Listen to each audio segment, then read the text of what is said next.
everyone, and welcome back. You may recognize this face because she has been on here before. I absolutely love Dani. And so we have been going back and forth with a whole lot of ideas for another video or another Instagram live, or maybe even something else coming up in the future. So I had her back onto my channel, but I don't think we did a very good job of introducing you last time. So do that properly this time, please. Sure. Thanks, Amy, for having me back. Hey, everyone. I'm Dani Conway, and I've been a board certified functional nutritionist and functional medicine practitioner for almost 15 years now, specializing in a very customized approach to low carb, keto, carnivore, as well as rebalancing hormones and digestion through functional testing and really getting to the root cause of whatever the symptoms are. So when we do certain things, sometimes we just put a Band-Aid over the symptom and hope it goes away. But I'm all about actually solving the problem so that the symptoms can be eliminated in the long run. Much better. Now everyone knows why. Maybe they should listen to you just a little bit. Oh my gosh. We had so many things that we've talked about back and forth just on Instagram. All of a sudden I'll get a message from Dani. What do you think about this? Let's do a video on this. Let's go live on this. Oh my gosh. We have so many of those. It's really kind of funny. So we've compiled just a few of them because if it's more than that, we'll probably be going on for hours. I was gonna say, I don't know how long they're going to watch for.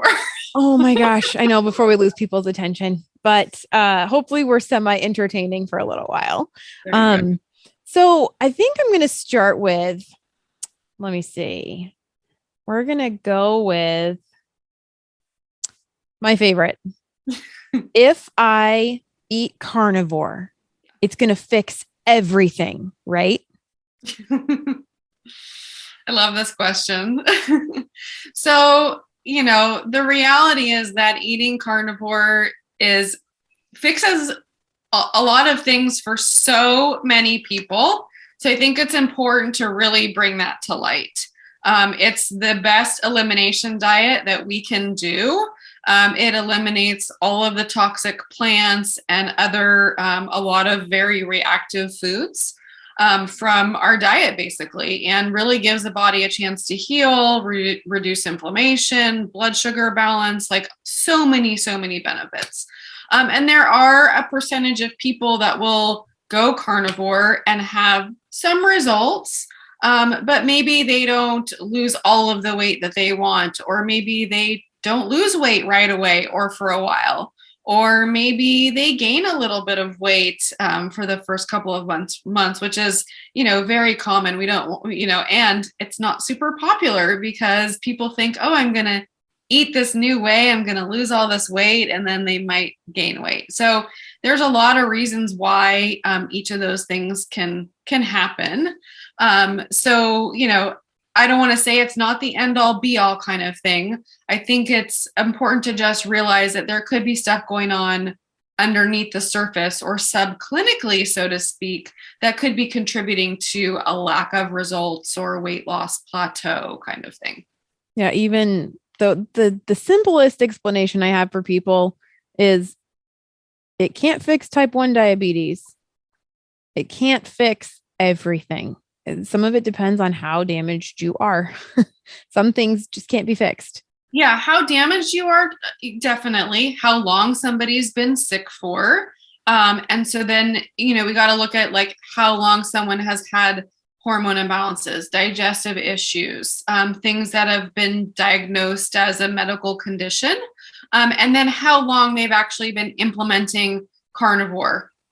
So have they been, dealing with these ailments and imbalances for 10 plus years, and they've implemented carnivore for 5, 6, or 10 months, right? So again, it's all in the context of the person. It's in the context of what's going on. It's in the context of how significant those imbalances actually are. And those are all the things that are going to play into how quickly results happen, really. Yes, that's so true. People want to know how long it's going to take. And my answer is usually as long as it takes. Yeah, I get asked that question a lot too. And, with all due respect to the person who's asking, I always feel like I don't have a crystal ball. Unfortunately, I can't sort of predict what's going to happen. Do I know that carnivore as the best elimination diet has helped people rebalance things like thyroid issues, other hormone imbalances, cravings, excessive hunger, blood sugar dysregulation, autoimmune type conditions, various digestive issues. I mean, the list goes on. Yes, absolutely. But do we know how long that's going to take for each person? Absolutely not, unfortunately. Unfortunately, no, we do not have the perfect answer for that. So, out of the two, keto and carnivore, which one do you think has the better chance of balancing those hormones in your digestion and all of those? Or is it a spectrum for every person on that too?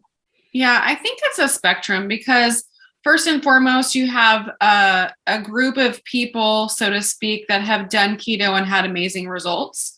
You also have a group of people that have done keto and they might be feeling like they haven't had amazing results. And the same thing goes for carnivore.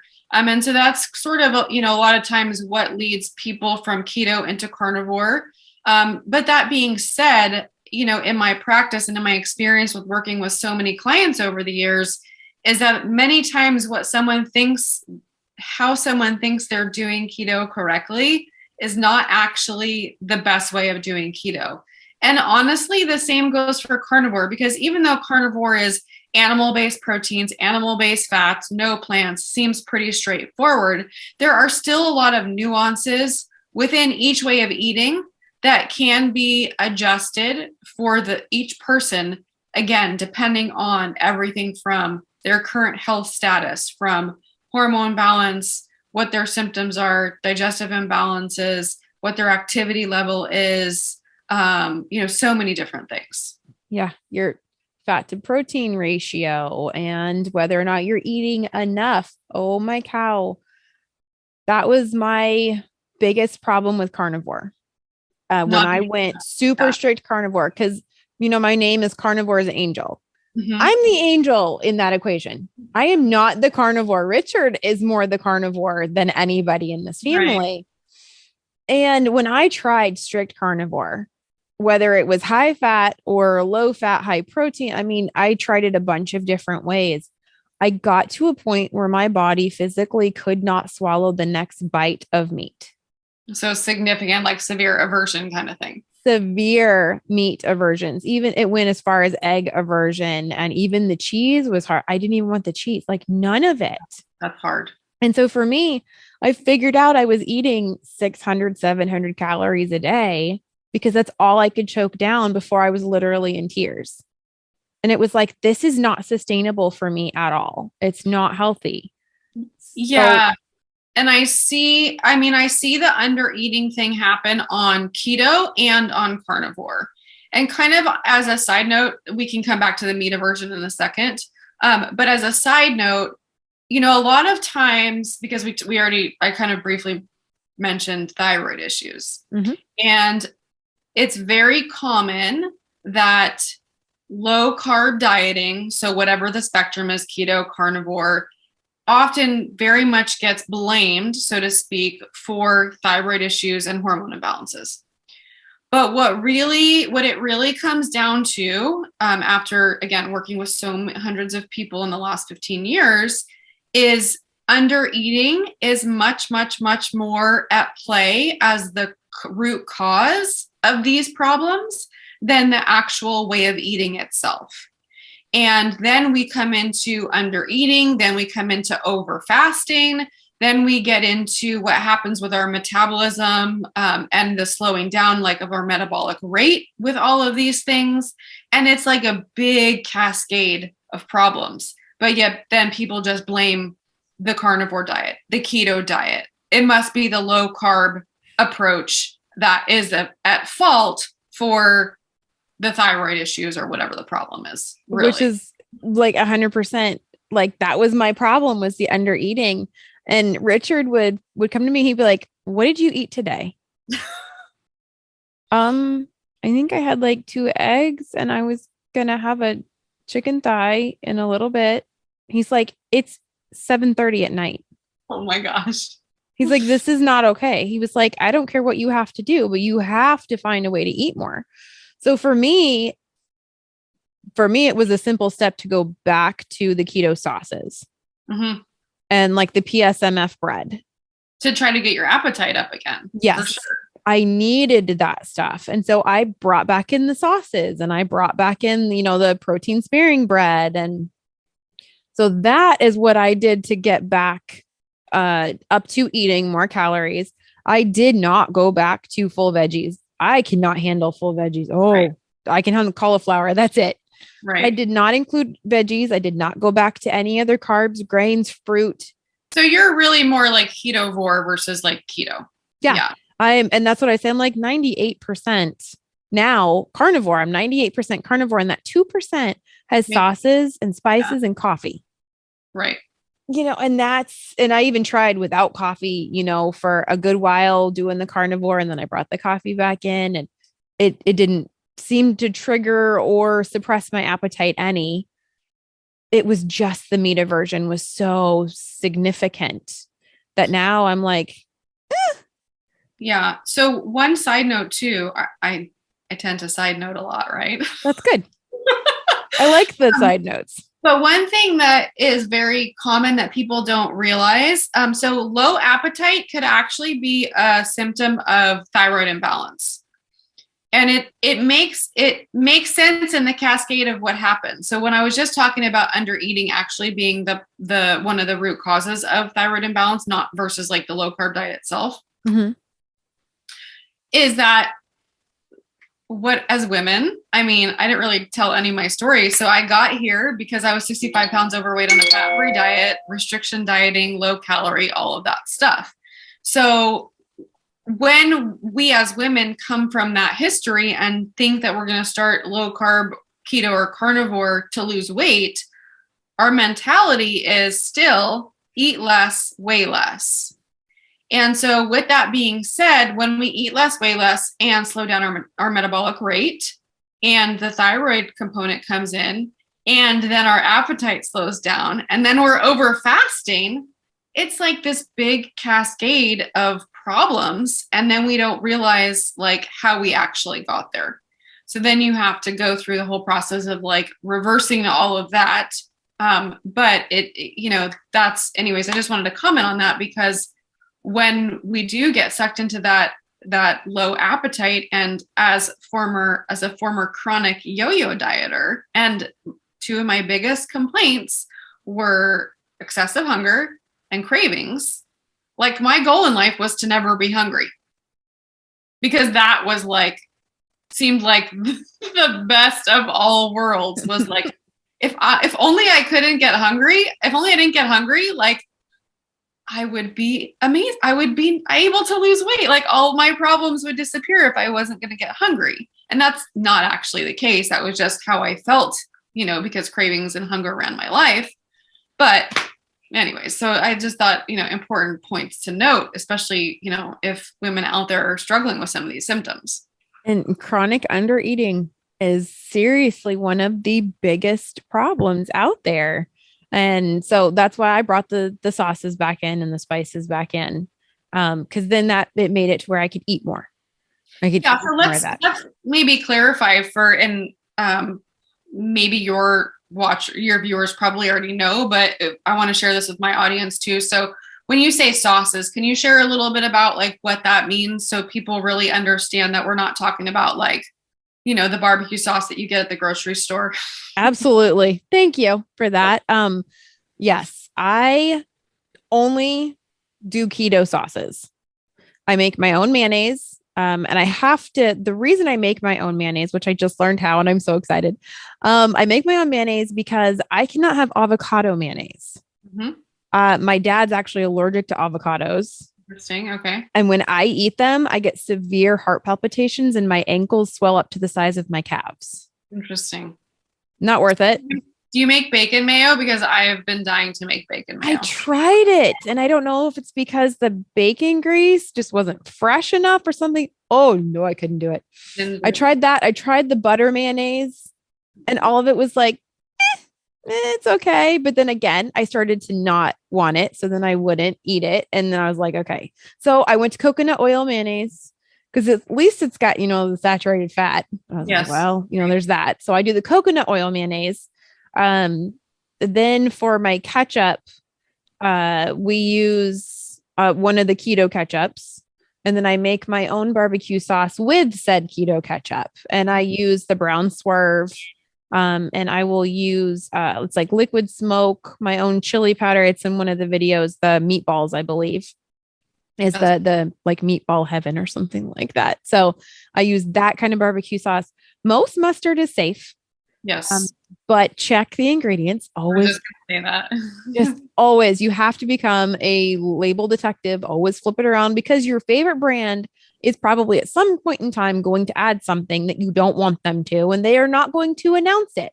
Yeah, and on that note, like even the most popular brand out there that makes all their stuff with avocado oil that's really popular in the keto space, Mm-hmm. um, there's actually quite a bit of tapioca starch and a couple of, I don't want to say definitely not pure sugar, but sugar-ish ingredients that you might not expect to be in some of the sauces. Yeah. So again, if you think you have a clean label, clean brand, again, each individual sauce within a brand, it's really important for you to check those ingredients because they are not all the same. They're not even all created equal as far as that goes. Well, and natural flavoring technically could be sugar. Right. It's like sugar is technically a natural flavor. Which is crazy. So, there's that too. Yeah. Which is one of the reasons I prefer to make my own spices and sauces, like my ranch dressing, that I haven't had that in a while because it's a lot of dairy. I tend not to do a lot of the liquid or the softer dairy. But I get better bang for my buck if I buy the individual spices and ingredients and then make my own blends. Yeah, and a good just for anyone who's carnivore that's watching, if you do use spices, melted butter with some sea salt, smoked paprika, and a little bit of organic garlic powder. So not actual garlic, but garlic powder.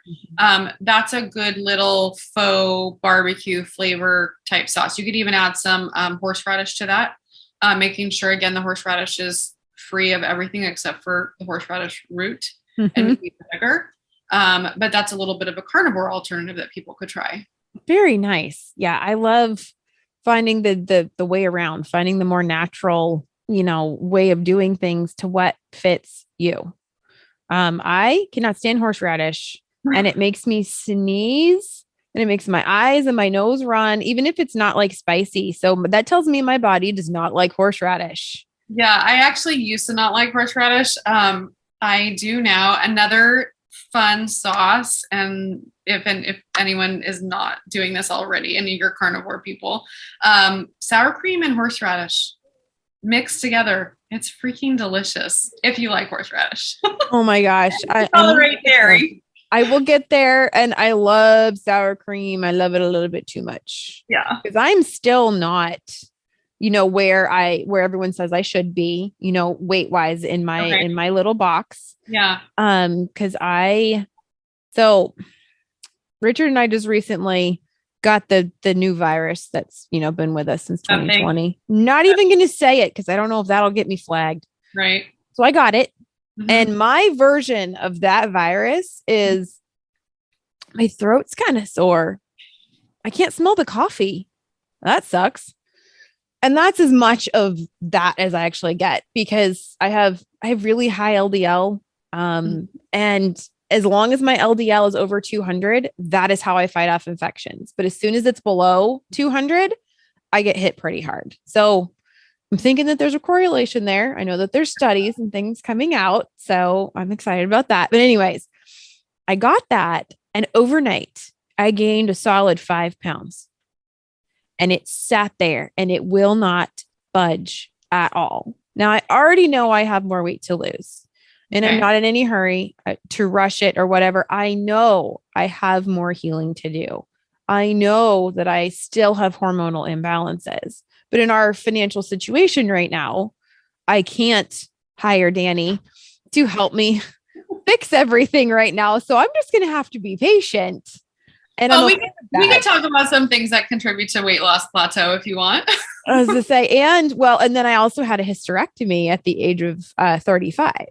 It was a partial, thank goodness. I do still have my ovaries, but that was a very traumatic. When Bella was born, she was 9 weeks early, and I actually died on the table because I had a placental increta where her placenta and my uterus had fused. And so when they pulled it out, it just completely disintegrated and I bled out. I lost absolutely everything. I received 10 units.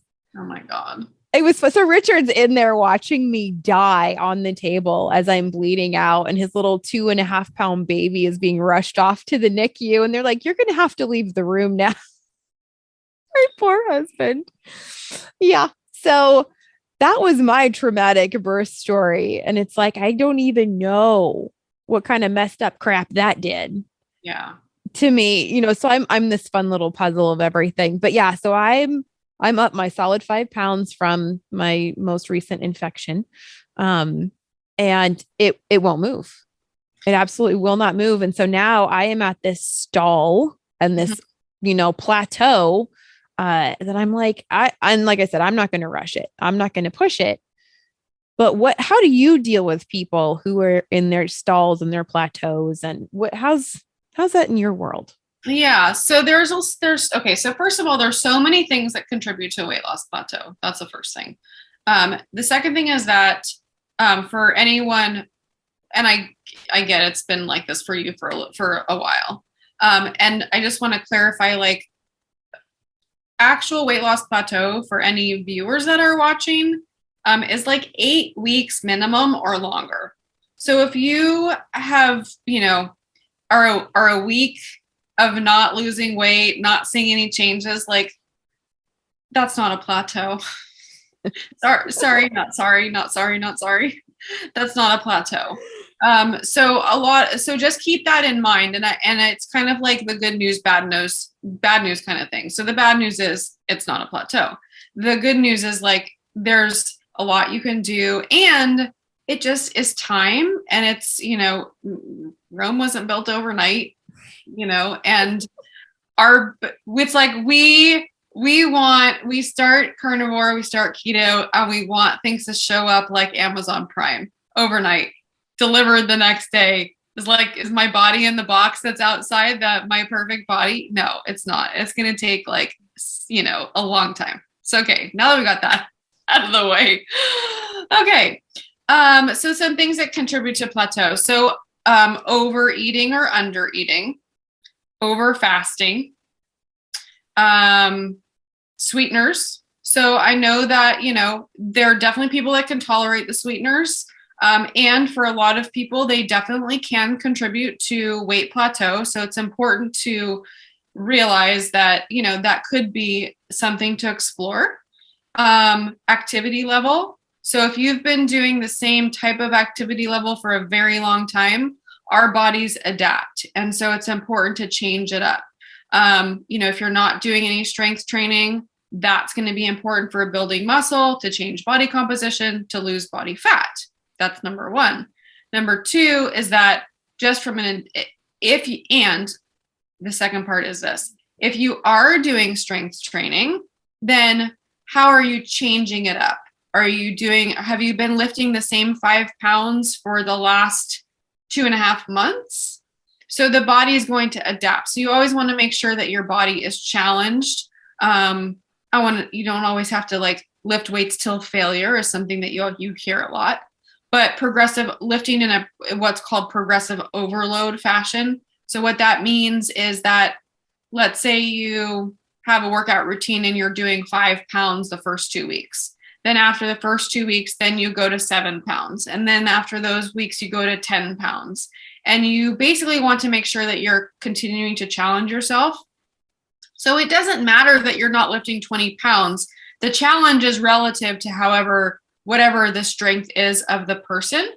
And then let's say after a 6 to 8 week period, you would take one, maybe 3 to 5 to 7 days, depending on how intense your workouts are, and sort of what's called deload, and maybe do some body weight exercises that week. and then start that progressive overload again at the weight that you finished with. So now maybe you're starting with 7 or 10 pounds, and then you're going to continue to increase for 6 to 7 to 8 weeks to 10 weeks. Take that week off on your body weight workouts and then continue again. So this is, again, changing your musculature, changing your metabolism, hopefully helping, the hormones. Testosterone is important for women for losing weight, other hormone balance, cortisol, adrenals, sex hormones, all of that stuff. So that's definitely a contributing factor. Then you could look at underlying things like hormone imbalances, like I just mentioned, or digestive issues even. But then sleep comes into play. So that's another one, is our quality of sleep. So with that being said, when we have poor quality, not just talking about like one night because of something stressful going on. It's more about long term, right? So lack of sleep stresses hormones, specifically those hunger hormones, leptin and ghrelin, and will keep you hungry and craving more than you might normally be. So there's just a short list of things. We talked about thyroid earlier, things that contribute to thyroid imbalances. So there's a little bit of a short list, food for thought for you, and then for any watchers who are feeling like they're in that sort of weight loss plateau stage. Yeah, I've definitely got several of those issues going on. Me and exercise. Yeah, not good bedfellows. You need to get along better. I need to, and I know it too. Like I unequivocally know it, that it's time. It's more than time. And some of me goes, I kind of want to do that. And then the other part of me goes, you don't know how to do that. Why are you even going to do that? And then the other part of me goes, because I feel like I should do that. Right. It's this whole back and forth. And I know that honestly is part of it. And isn't it true that muscle actually increases your metabolic rate? Yes. Yes. Okay. So that piece right there is what I was saying can increase your muscle. So muscle mass is the most metabolically active tissue that we have. So what does that mean? That means we burn more calories at rest. Like, I don't love to talk calories. I like to talk energy. I talked a little bit about that on the first video that we did a while back. But that being said, the bottom line is the more muscle mass we have, the more we're going to burn at rest, and the more we're going to burn when we're active as well. And so that is going to contribute to metabolic rate, overall metabolism, hormone health. Again, cascades could go in either direction. Positive and negative. Yeah. I don't like calories either, but it's what people understand. Even if we do not fully understand it, it's a concept. So yes, no, exactly. And that's why I do find value in talking about it. Just because it's relatable for people, regardless of, the science and people that want to argue that there's no such thing, or it's this or that or the other thing or whatever. We'll leave that. That'll be the next video. Right. Most people can grasp at least the basic concept of it. So we're just going to go with it. With me with sleep, my Bella has night terrors. Aww. Still to this day. And we never know when they're going to hit. They've gotten 99% better since she went keto. But she still has them. And the past couple of days, she has had quite a few of them. And so that, of course, I'm up, and then it takes me a while to go back to sleep. I have been trying so hard to get up in the morning and watch the sunrise. Yes. And ground and do all this stuff. And my stinking Wisconsin is not playing along with me because the cloud cover is so thick and it's snowing outside. Yeah, I don't have the excuse of snow. I can't tell you that it's snowing here, but I'm in Northern California. And so, you're very familiar. We don't have a lot of sun a lot of times in the winter time. We don't have snow, so I can't really complain about that.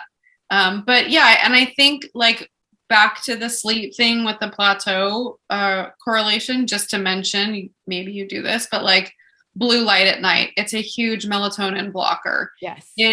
So when we block melatonin, we can have the potential to raise cortisol, stress hormone. Again, cortisol gives us energy. Again, that cascade goes in different directions. So blue light's super important. There are blue lights for daytime and blue lights for nighttime. So keep that in mind. Red light therapy can be really helpful at nighttime. So there's just a variety of things that people can try, experimenting with. I've also heard, whether or not it's true, that if you actually watch the sun set, if you have the ability to do that, that those UV rays trigger something also in your body to begin producing the melatonin and help build up to help you go to sleep when you're ready. I mean, I know it's setting a little early. It's like 4:30 here and it starts to set. So 7:00, I'm like drooling on myself. Yeah, I think we're setting right now at like 4:44 or something like that. Yeah. But so all these things, and of course I'm going, why didn't I find out about this stuff when I was in California and I had the ability to like try this out? So I have to believe that there's a purpose for me not learning about this until, I'm living in Wisconsin just before the winter. Fantastic.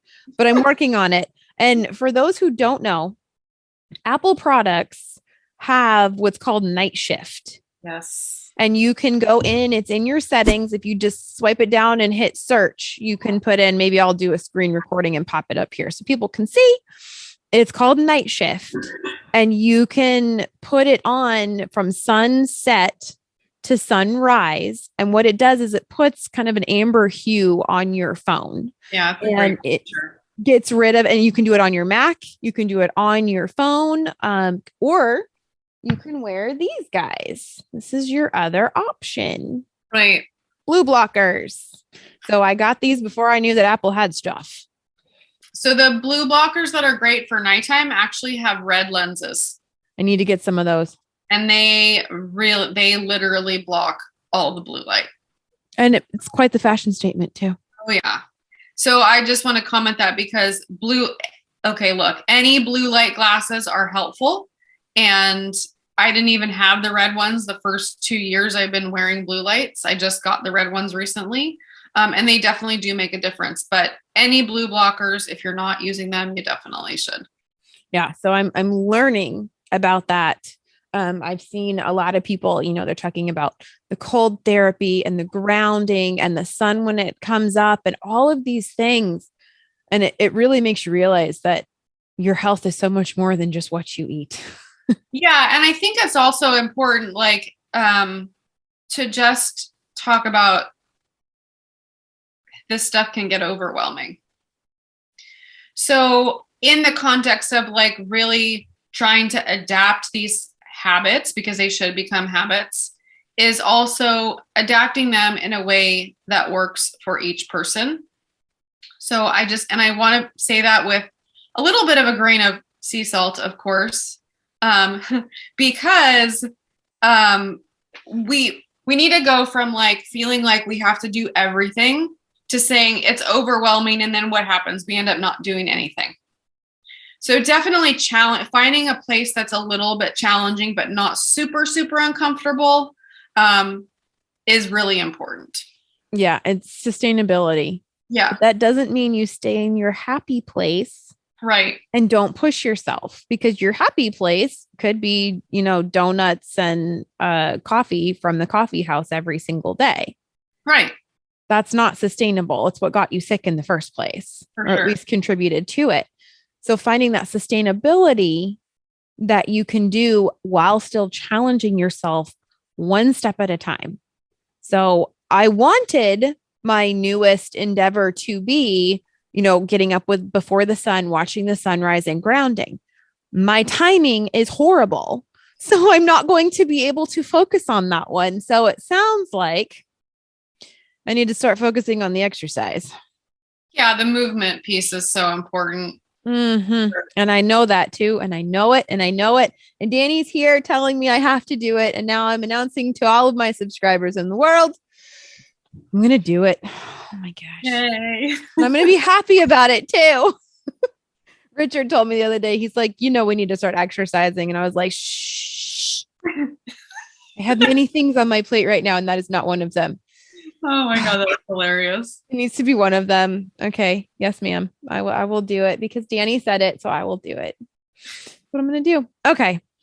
So we've talked about quite a few things. The one other thing that actually has come up a lot recently because it's the holidays, Yes. kind of totally off script here of, what Sure. else we've been talking about.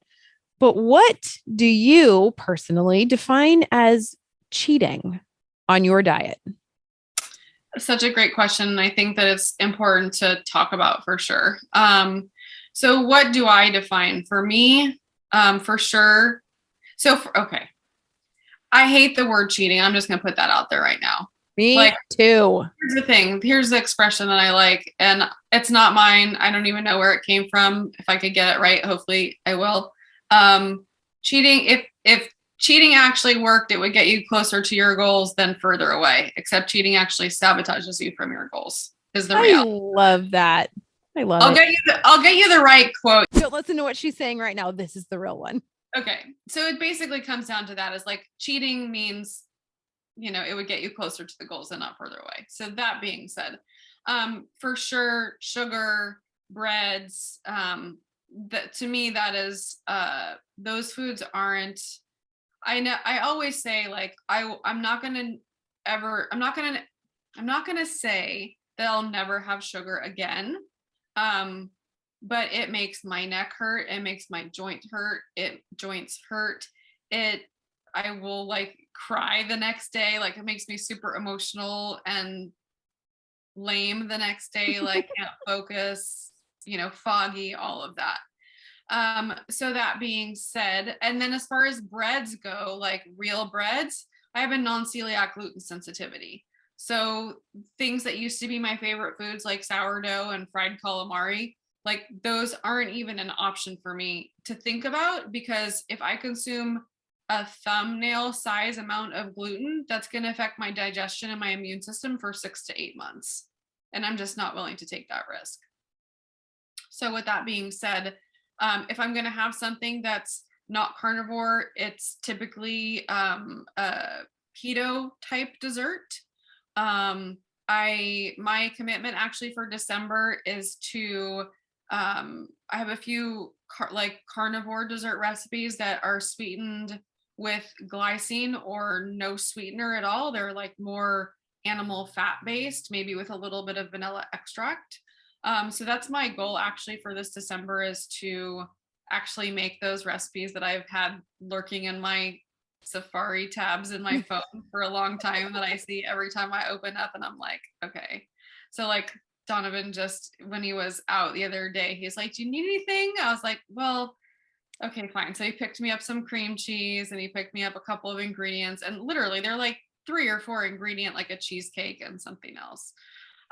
So that's my goal and commitment for this December is to try to not even have like the keto, with maybe almond flour. Just the more I learn, I've obviously coached keto and carnivore for quite a long time, and you know the more I learn about the almond stuff and the oxalates and all of these things that for some people they have to be transition foods, and that's why I have coached openly, honestly, have coached some clients that those foods are okay because the ramifications of what they were doing before was way worse, right? So it's all in context of the person.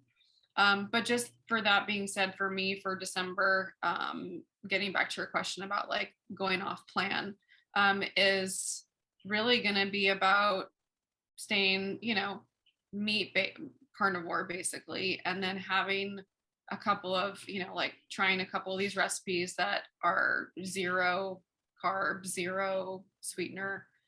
One is just a zero carb cheesecake recipe. And the other actually is one of Kelly Hogan's. She's like an oopsie. I think it's called like Oh, the oopsie cake. oopsie cake. Yeah, I just got that link the other day, so I'm gonna check that one out. Yeah, that is the base for my magic pumpkin cake, but you can omit the pumpkin if you don't want the pumpkin. Oh, cool. That's So but it still has like pumpkin pie spice and vanilla. But then it's got the swerve in it. I do have a bag of glycine. that would be awesome if you tried that with the glycine. I need to start playing around with that. I agree. I think that's what I need to do for December is come up with some actual carnivore desserts and recipes. I know that they exist, but you know me, I can't leave them alone. I have to play with them. Yeah, So, I think it's and I just think, just to chat for a minute about the sweet thing, it's really going to be individual for each person what they want to remove. For some people that sweet taste is going to be a huge trigger, so people just can't do that. So in those cases, something like making, the keto community knows about fat bombs, right? So like even just melting cream cheese with butter and maybe putting a little bit of cinnamon in that and putting in a casserole dish and putting it in the freezer, and you have like your fat bomb squares. And that could be a great potential option as a carnivore type dessert. I mean, I sometimes feel weird about using the word carnivore and dessert in the same sentence because I feel like it's, a little bit contradictory in a sense, just to be super honest and, what's the word I'm thinking of? yeah, which is why there aren't many carnivore desserts because Yeah, I think it is an oxymoron. yeah. So I don't, maybe, I don't know, maybe we'll think of a different name, but that's again just an option to have something to make sure that, if you're attending holiday parties and you're, fueling your body correctly, like no fasting before the parties and making sure you eat well first and feast first. And especially if you don't know if they're going to have animal based foods and things like that. But, a cream cheese butter square. Cinnamon with vanilla. Let's just call them cream cheese butter squares. Hey, you have to publish that recipe, I guess. Right. That would be a great thing to have on hand to make sure that you stick with those animal-based foods. Yeah, and I think like you said, it's so individualized because what a cheat is for me, I'm 100% in the same boat as you. I have non-celiac gluten intolerance and to the point where I was hospitalized over it. Oh wow. That's what sent me I not didn't know to that. the medical hospital, but to the mental hospital. Not No, even joking. I got no way. I got cross contamination. Bella was 6 weeks old. Mm-hmm. We were on our way to the doctor who was on the far side of, for any of you who know, on the far side of Vacaville. And I was on, in Fairfield. So it was like a 25-minute drive. A few of Uh, my viewers might know since I was, I'm in Sacramento. I was going to say, I think I've got some California people too who know. And so it was like a 25-minute drive. I have a 6 week old baby, in the back of the car. Richard's driving. We run through Arby's and I'm starving. I am still breastfeeding my preemie, who, of course, that was, that whole ordeal. So I'm still recovering. Plus, I'm medicated on new medications because I've already topped out on my other three antidepressants and anti-anxiety medication. So I'm on new ones. That's fun. So we run through Arby's and get a couple of pounds of just roast beef. And we say, no bun, no bun, Oh my no God. lettuce, no bun, just the meat. So I open up the thing, we're driving away. I open it up and you can see the little breadcrumbs on top of the meat. And I'm like, they put it on a bun, they took it off the bun, and they put it in the thing. I'm starving. Of course, I'm like drooling, I'm salivating, I'm so hungry. So I just eat the stuff and I try to not eat the stuff on the outside that has the crumbs on it. By the time we got to my psychiatrist, who the appointment was with, Oh my God, Amy. 30 minutes later, I am a blubbering mess and I am bawling. And of course, I'm not sleeping. My baby has colic because she's got severe intolerances. And I don't know this because I'm still standard American diet at this point in time. Mm-hmm. Brilliant combination. So I'm just sitting there crying, and she walks in, sees me crying, seeing Richard sitting there, just like, I don't even know what to do. The baby is asleep in her little, car seat. The doctor's like, how often does this happen? So I said, only when I get gluten. She thought I was delusional. She went out and left and called a suicide watch. She called a 5150 on me. Oh And my God. they came and took me away for 3 days. Okay, you know what? I think I was feeling like you did. I think you did tell me this, but that is insane. So that's my gluten sensitivity. So gluten is absolutely not an option for me. Well, and I think like for some people to realize that it really is that toxic. Like I get a lot of questions like, is gluten still? Is gluten-free a fad? No, it's not. Everyone should be gluten-free. Yeah. Especially here. Like in other countries, it's different. I know people who have legitimate celiac disease, but they can go over to other countries and they can handle it a lot better. And it's like it's ours is so messed up Yeah. and so chemically laden and GMO'd and crossbred, and it's a chemical crap storm. And I'm going to say that as nicely as possible, but that's what it is. It doesn't benefit anyone for anything, in my opinion. I think it is one of the most evil substances on this planet. I'm a little passionate about it because it kind of threw me in a crazy place. So it's hard. Yeah, definitely. But yeah, so I that's not an option for me. I can handle a little bit of the sugar. Mm-hmm. I don't want to though. Yeah. I have no desire to. So cheating for me is honestly when I eat cauliflower mac and cheese or cauliflower puree. That is the one vegetable that I can eat that does not affect me gastrointestinally. It does not affect my mental capacity. It's the one veggie I can have, and I consider it a cheat. So I still do the keto sweeteners. I have cut them way, way, way down. And I'm slowly weaning off of them. I'm like, no, I'm not going to do it today. I'm not going to do it for I've this. cut back a lot on them in the last probably 4 to 6 months ish. And I still have them, but I also find like, the difference between for someone who might be watching who's wondering like if they're a problem or if they are a trigger. So for me, if I have, let's just say something with sweetener, like electrolytes, the LMNT with a sweetener, like later in the day, I might take a sip of it and like literally need to spit it out because my body just doesn't want it. So the difference is like, it's almost an aversion versus drinking it and then having that be like the being set off of like, then you want more and more and more. It's actually one of the reasons that when I'm, working with people, if they say, well, can I go off plan for this one day? Can I go have this? They call it a cheat meal. We got to find a new term for it. But, can I intentionally have this bad food? Yeah. Most of the time my answer is yeah. Just pay attention to how you feel afterwards. Yeah.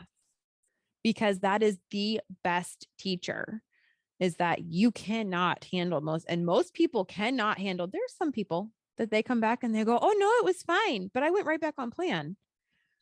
Yeah. And yes, those, a lot of people are going to watch this video. So the reality is that is true for some people. There are just some people that are that lucky. Right? Or unlucky. Not sure which one. That being said, yeah, I know, right? That being said, on this topic or in the context of this, one of the mindset tools that I teach is, we as humans, when we tell ourselves no, or we feel deprived, what is the thing that we wanted to go do? Have the thing, eat the thing, or do the thing that we're telling ourselves no, not to do. So rather than just go for the no, is what I like to share with people or to have my clients do is like, I say, make a mindful choice. So what does that mean? That means 30 minutes before, 30 minutes, sorry, 30 seconds before you might go for the food is to just step back for a minute. Self-conversation is like, how will I feel after I eat that? And just connecting with that mind piece of how will I feel after I eat that? How did I feel the last time I ate that? Pretty bad, whatever happened, it took me 3 days to recover, whatever the thing is, can just help you make a mindful choice about whether or not you're going to have it. It's not about, asking yourself the question and trying to force yourself not to have it. It's really about connecting with what your body response is to having that food. And so that is part of, and we haven't even talked about this, but here I go, rabbit hole side note. But that is part of getting to a place of intuitive eating where you know what your body wants based on what it's telling you and what symptoms or feelings you might be having. And you know what in all reality and honesty, important word there, difference, what actually happens and how things feel after you eat them. And sometimes, most of the time, when you can, all the time, when you can connect with that, that is the most powerful tool and the most powerful part of intuitive eating that you can bring to yourself. I love that. So I guess that would be our final major ending, tip and conversation for everyone. That's a good thing to end on. Coming up to, Christmas at the end of the month, and how many Christmas parties are you going to have to go through with your family and your friends and your work and everything else? So I guess we both need to get working on carnivore treat recipes. Yes, or squares, cream cheese, butter cheese squares. I think I just named it cream cheese butter squares. And the cheesecake with possibly the pork rind crust. I think the pork rind crust that we talked about, I think that's going to be step 2. That's going to be the second phase. I'm going to just go with the cheesecake first and see how that goes. And then we'll try for the crust. Yeah, we got to figure out some stuff, sweet or not sweet. And that's one thing that people discover. The longer you're carnivore and the more you get away from the sweet, the sweeter other things become. Like butter is stinking sweet. I think the other thing too is like a dessert doesn't have to be sweet. A dessert, if we redefine dessert, and actually like going back to what I said, I hate to say like carnivore dessert, but really what it comes down to is like, what if we redefine dessert? Dessert could be a small portion of meat after your meal. If you have came up on, yesterday that scallops taste really sweet, to a lot of people. Well, what if we had scallops for dessert because they have a sweeter taste? No sugar, nothing, animal-based, animal food, whatever, right? So I think too, like if we think about that mindset piece of like redefining like what exactly a dessert is really just something you have after a meal, then that is another key factor and key point that can start to retrain the brain. Salmon roe, we're going to get out our little ice cream dish and put some scallops into it with butter and salmon roe. Yeah, 100%. Okay. Well, I absolutely love it. I'm sure we will talk again, and we have much, much more to talk about. Hopefully we will have some exciting things coming for you guys. The two of us, Dani and I, are getting more time together, and we kind of like each other a little bit. So we want to spend more time together, and you guys hopefully maybe will benefit from some of that coming in 2022. So we'll let you know what that is when we solidify some more of the details. But anyways, thank you so much for coming on and chatting with me again. I love it every time. Absolutely. And my Instagram is carnivore.keto.fitness, and website is nutritionthenaturalway.com. And links are down below in the description box. Just a couple of bruised up souls.